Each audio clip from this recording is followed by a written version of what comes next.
Hello everyone, good morning. আশা করি তোমরা সবাই অনেক ভালো আছো, সুস্থ আছো। আমরাও অনেক ভালো আছি। আর আমার আরেকটা নতুন ভিডিওতে তোমাদের সবাইকে ওয়েলকাম জানাই। আই হোপ আজকের ভিডিওটা তোমাদের সবার ভালো লাগবে। তাই সবাইকে অনুরোধ করছি পুরো ভিডিওটা দেখার। আর সবাইকে নতুন বছরের অনেক অনেক শুভেচ্ছা জানাই।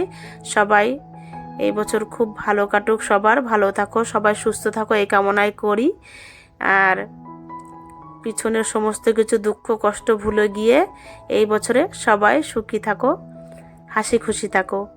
তো প্রত্যেক দিনের মতো কিন্তু আমি ঘুম থেকে উঠেই সকালবেলা আমি আমার কাজ শুরু করে দিলাম। আর এখন বাজে সকাল 7টা, আর আমি 7টার থেকে আমার ব্লগটা শুরু করলাম। আর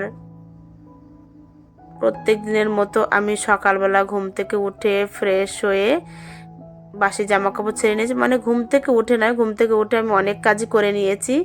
কারণ উঠোন ঝাড় দেওয়া, ঘর ঝাড় দেওয়া, এগুলো সমস্ত কিছু করেই তারপর আমি ফ্রেশ হয়ে বাসি জামা কাপড় ছেড়ে ঠাকুরটা জাগিয়ে নিয়েছি। আর এই ঘরের বেড কাভারটা একটু চেঞ্জ করে নিলাম। আর একটা ঘরের বেড কাভারই কিন্তু ঘরের সৌন্দর্যকে বাড়িয়ে তোলে। তুমি যত সুন্দর বেড কাভার ঘরে পাতবে, ঘরের সৌন্দর্য মনে হয় ততই বেড়ে যাবে। আর আমি এটা একটা পরিষ্কার কাঁচা একটা বেড কাভার পেতে দিলাম ঘরে। আর যত সুন্দর সুন্দর বেড কাভার ঘরে থাকবে না, দেখতে কিন্তু সত্যিই খুব ভালো লাগে। আর বিশেষ করে যদি সাদা রঙের বেড কাভার ঘরে পাতা হয় তাহলে তো কোনো কথাই নেই। কিন্তু বাচ্চা কাচ্চার ঘর সব সময় তো আর সাদা রঙের বেড কাভার পেতে রাখা যায় না। বুঝতেই পারো যাদের ঘরে বাচ্চা আছে। তো আমার ঘরেও তো একটা পুচকু আছে, তাই সবসময় সাদা বেড কাভার পাতা যায় না। তবু আমি চেষ্টা করি সাদাই পেতে রাখার, কারণ তোমার দাদাভাই একটু সাদা বেড কাভারই বেশি পছন্দ করে। তাই আমি সাদাগুলোই বেশিরভাগই পাতি। আর এদিকে দেখো, তারপর আমি অনেক কাজই করে ফেললাম তোমাদের সঙ্গে গল্প করতে করতে। ওদিকে বাইরে তুলসী মন্দিরটা ধুয়ে আমার তো আগেই ঘরটর ঝাড় দেওয়া হয়ে গেছিলো, উঠোন ঝাড় দেওয়া। তারপরে তো ফ্রেশ হয়ে বাসি জামা কাপড় ছেড়ে নিয়েছি, তারপরে একে একে সমস্ত কাজই করছি। আর এদিকে তারপরে দেখো একটু চা করে নিলাম। চা করে তোমাদের দাদা ভাই আমি দুজনে খেয়ে নিচ্ছি। আর ছেলেদের কিন্তু একটু চায়ের নেশা বেশিই থাকে, মেয়েদের একটু কম থাকে। কারণ চায়ের দোকানগুলো কিন্তু শুধু ছেলেদের জন্যই চায়ের দোকানগুলো। মেয়েরা কিন্তু কোনো সময় চায়ের দোকানে গিয়ে চা খায় না, আড্ডা মারে না, কিন্তু ছেলেরাই কিন্তু যায় সব সময়। মেয়েরাও চা খায় বাড়িতেই, কিন্তু ছেলেদের একটু সবসময় বেশিই নেশা। তো দেখো তারপর আমি ঘরে এসে চাটা খেয়ে ঘরে মানে রান্নাঘরে চলে এলাম। এসে কিন্তু ভাতটা বসিয়ে দিয়েছি আগে। তারপর আজকে করব নতুন আলু দিয়ে আলুর দম। অনেক দিন থেকে আলুগুলো রাখা হয়েছে, কিন্তু সময় একদম হচ্ছিল না আমার যে সকালবেলা একটু আলুর দম করব বা লুচি করব। তো একটুও সময় হচ্ছিল না। আজকে একটু সময় আছে হাতে, কারণ অনেকটাই আমি কাজে।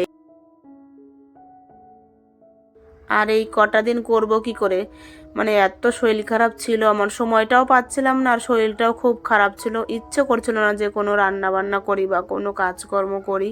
মানে এতটা শরীর খারাপ। শরীর অসুস্থতা নিয়েও আমি সময়ের মধ্যে যেভাবে সকাল থেকে কাজগুলো গুছিয়ে করি আর করার চেষ্টাও করি সময়ের মধ্যে সমস্ত কিছু। কারণ আমার মা, কাকিমা, আমার শাশুড়ি মা সবাইকেই দেখতাম, তারাও কিন্তু যতই শরীর খারাপ হোক তারা কিন্তু সময়ের মধ্যে ঠিক সংসারের কাজগুলো গুছিয়ে করে নিত। আর আমাদের মহিলাদের তো একটা কাজ না, অনেক কাজ। স্বামীর সেবা করা, সন্তানের সেবা করা, এদের সেবা করতে করতে নিজের দিকে একটু যত্ন নিতে পারি না। তো আমি সব সময় চেষ্টা করি সকাল থেকে কাজগুলো গুছিয়ে করে নেওয়ার। আর আমরা কিন্তু বিনে মাইনার চাকরি করছি, এত কিছু করেও কোনো মাইনা নেই, আমাদের কিচ্ছু নেই, বিনে মাইনার চাকরি করছি আমরা। আর এদিকে দেখো সোনামা ঘুম থেকে উঠে গেছে, তা ওকে একটু ব্রাশ করিয়ে দেবো। আর আজকে ঘুম থেকে উঠেই আমার সোনামায়ের কিন্তু মুখটা একদমই ভালো নেই। এক এক দিন ঘুম থেকে উঠে কত হাসি খেলা করতে করতে, কিন্তু আজকে দেখো কান্না করতে করতে উঠেছে। আর কান্নাটা করবেই না কেন, বললাম না শরীরটা এত খারাপ, মানে সর্দি জ্বর লেগেই আছে ওর আমার। মানে খেতেও চাইছে না, জোর করে করে খাওয়াতে হচ্ছে। এমনিতেই তো সোনামা একদমই রোগা, মানে স্বাস্থ্যটা একদমই খারাপ।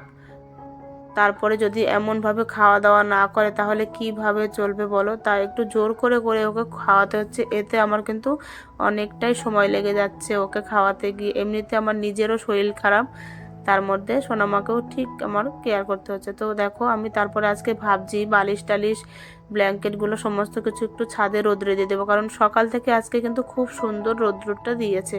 তাই আমি সমস্ত কিছু এনে ছাদে দিয়ে গেলাম। আর তারপর তোমার দাদাভাইকে সকালবেলা ব্রেকফাস্টটা দিয়ে দিলাম খেতে। আর আজকে এনেছে দেশি মুরগির মাংস, মানে আমাদের বাড়িতে মাংসটাই বেশি হয়, কারণ ছেলে তো কোনো মাছ খায় না। প্রত্যেক দিন মানে প্রায় দিনই মাংস হয়, সপ্তাহে একদিন দুদিন হয়তো মাছ হয়। সবাই একদিন দুদিন মাংস খায় সপ্তাহে, কিন্তু আমরা সপ্তাহে একদিন দুদিন মাছ খাই, উল্টোটা পুরো। তো আজকে দেখো করব বেগুন ভাজা আর মাংস আর ডাল করেছি সকালবেলা, আর আলুর দম লুচি তো করলামই, আর তার সঙ্গে তখন একটু ডাল আর ভাতটাও করে নিয়েছিলাম। এদিকে মাংসটাও বসিয়ে দিয়েছি, আর বেগুন ভাজা হয়ে গেল, ডাল হয়ে গেল, শুধু মাংসটা হলে আজকের মতো রান্নাটা কমপ্লিট হয়ে যায়। আর দেশি মুরগি খেতে কিন্তু ভালোই লাগে পোলট্রি মুরগির থেকে। তো আজকের মাংসটা ভালোই হয়েছিল খেতে। তো মাংসটা আমার কমপ্লিট হয়ে গেল, নামিয়ে নিলাম।